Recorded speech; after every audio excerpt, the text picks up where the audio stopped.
Abdul Ghafur.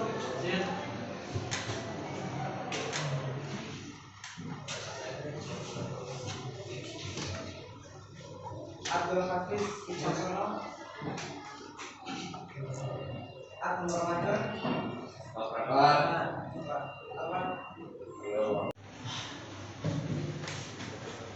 Muhammad Sofi Abu.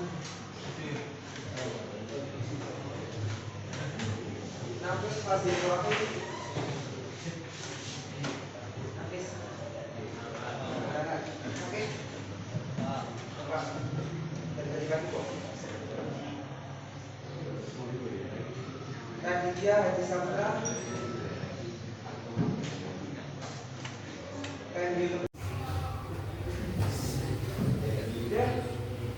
Setelah kita lagi Syadro As Asibli. Jadi ulama-ulama dulu itu mempunyai metode masing-masing. Ada yang menggunakan metode tadi besarnya seperti yang dilakukan ini. Ada Syadro Asibli harus yang mengutamakan syariat dan manfaatnya. Sekarang kita akan mempelajari tentang pelaksanaan para orang Islam di Indonesia yang bisa kita pelajari dari ulama-ulama tersebut. Pertama, di situ berapa tahun ada tekan latihan di Mesir misalnya ada sumber murati yang perlu dijalani, hanya nggak kalah di situ. Dan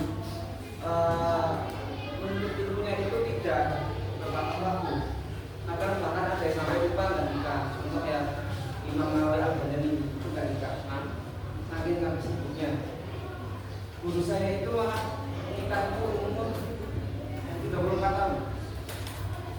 Padahal orang sekarang kan pada maunya kasih ya. Kayak kalian kan kayaknya udah kelihatan mau tidak. Tidak ada sumber atau tidak ada guru, kan berarti ya guru tidak ada. Jadi ya kamu harus sesat. Nggak bisa kalian cari di Google atau siapapun. Itu hanya pembantu sedikit. Kita harus tetap ngaji sama Pak Yai ataupun orang yang bisa tidak.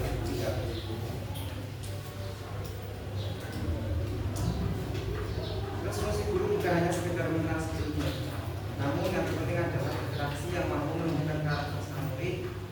Juga doa-doa yang dibenarkan para guru sebelum. Biasanya kalau di pondok pesantren itu apa ya? Karena kalian pengen doa atau apapun. Benar sejarah.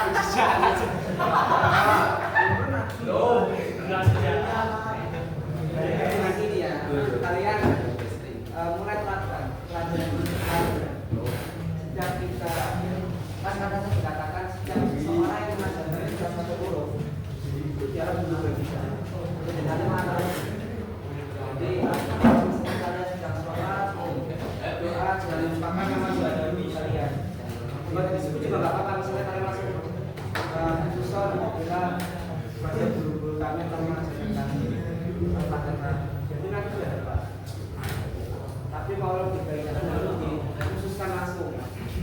Jadi misalnya kalau kayak al-Fatihah salah misalnya ada orang yang meninggal. Terus ditambah sunnah itu langsung nama. Misal apa para ulama itu meninggal tadi agar ilmu dan kita kan terjaga.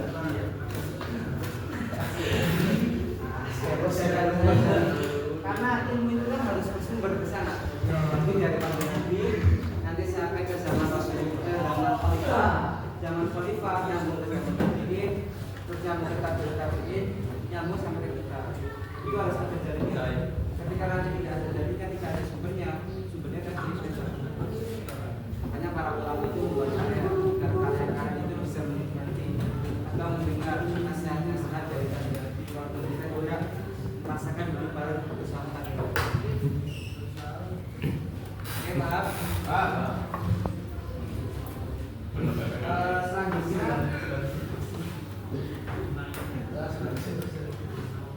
Selanjutnya kalian saya mau minta masing-masing dari kalian membuat cerita atau pengalaman kalian yang membuat kalian itu ingin meniru keterangan seseorang, baik itu guru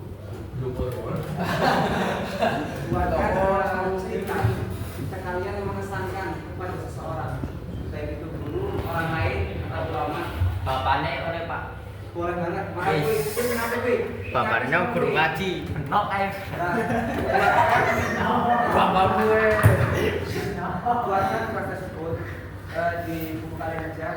benok PPKN. Saya Pak, tunggu. beauty oleh Pak. Apa? Beauty oleh. Oh, ini yang mana? Malah yang bagus itu malah yang dari keluarga sendiri. Buyut. Jadi kalian bisa Bebas telepon. Catat sekarang. Buyutnya gue dan prasejarah. Langsung. Yuk dimulai. Kasih waktu berapa? 10 menit Anda? Berapa? 30 menit. Sikat terus. Benok PPKN. Benok Yang bukan lurus. Benok ada pengalaman. Yang sejarah. Yang mulu nangis. Halo. Nangis. Yang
Nomor kayak benok sejarah.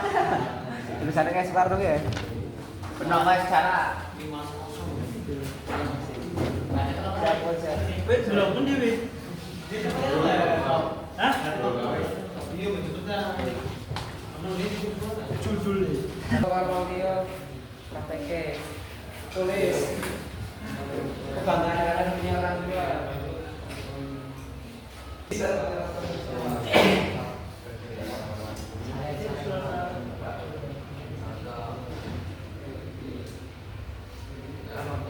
Wes maju Pak.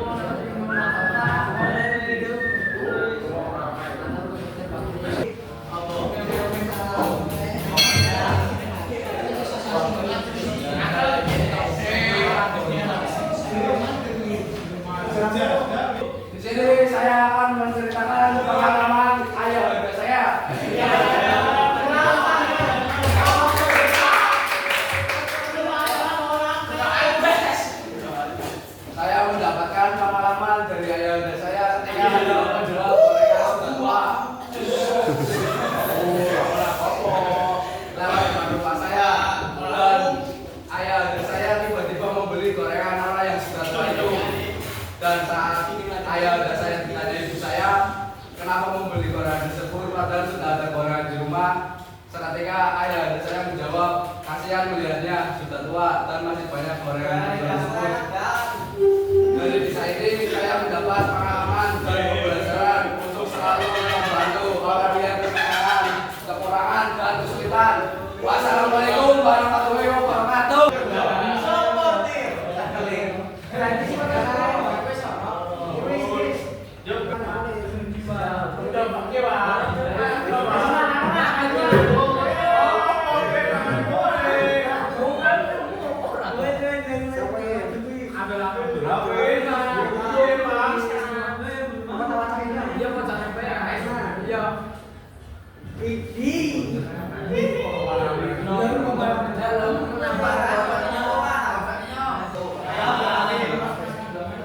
Di sini saya akan menceritakan tentang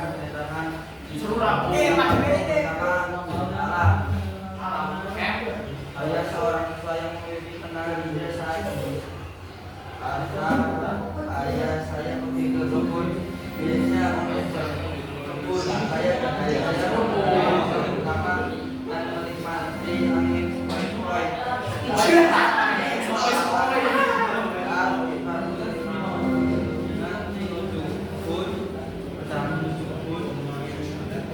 Saat kami tiba di bangunan utara selatan,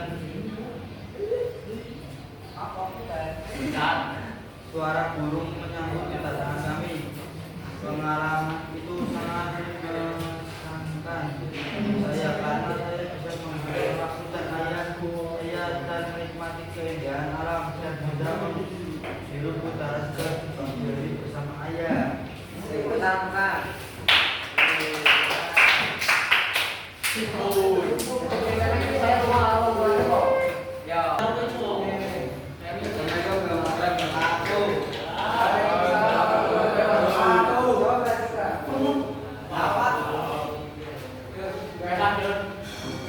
Setiap pagi ya kami selalu membantu dengan senyum meskipun lelah kerja sampai malam. Kecuali aku melihatnya sedang memperbaiki mobil. Aku merasa kasihan kalau aku memberinya minum. Ayahku tidak berkata apa-apa. Dulu pekerjaannya aku adalah sopir dari pakai.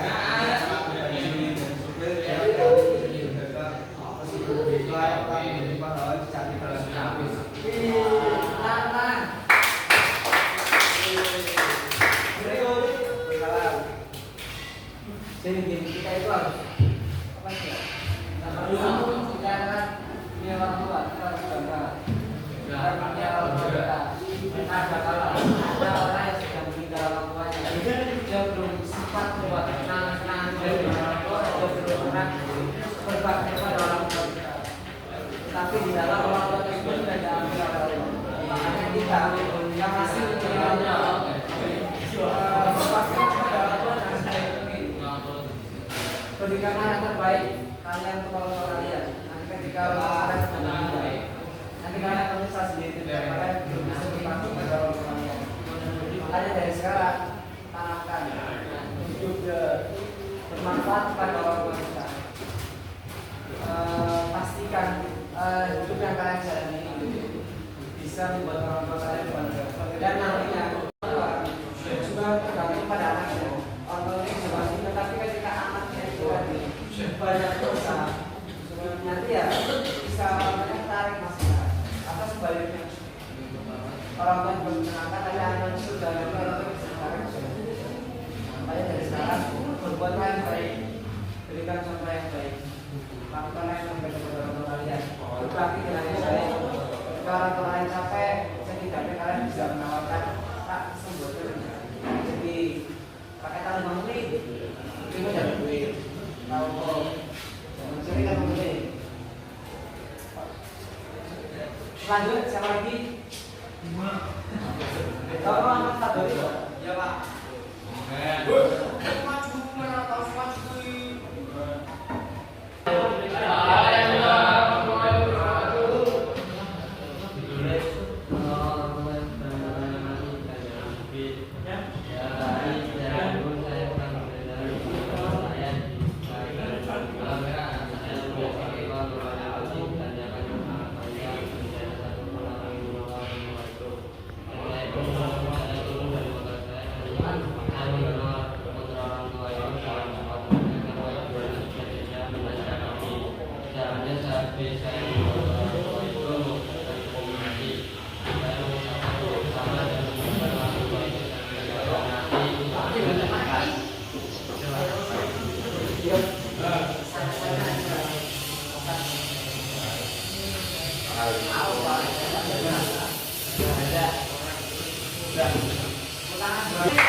Atas kisah-kisah kalian,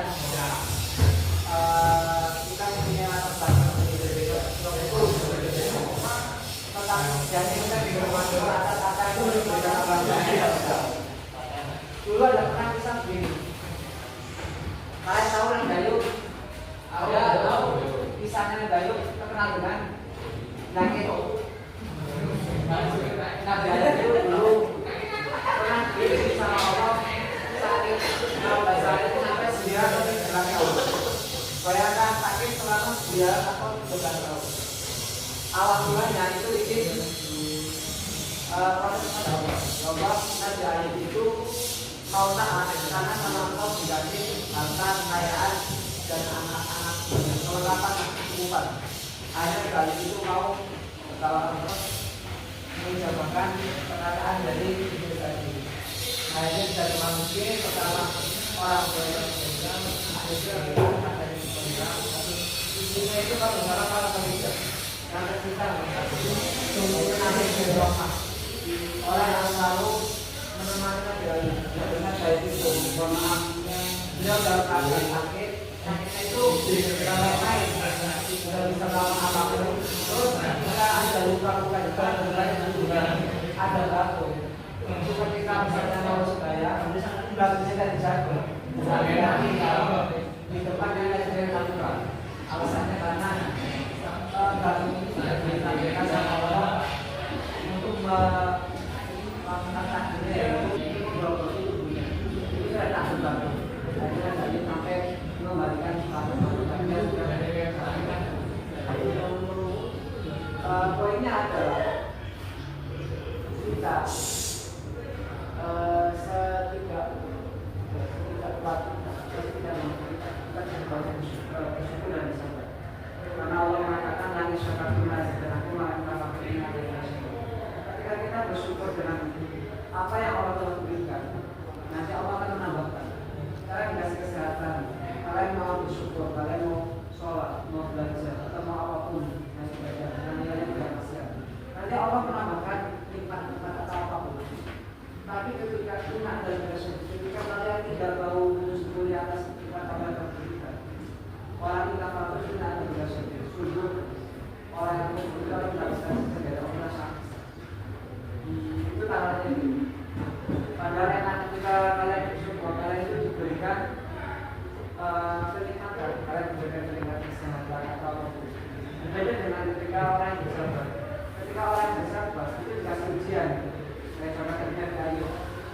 sangat berbeda dengan uji.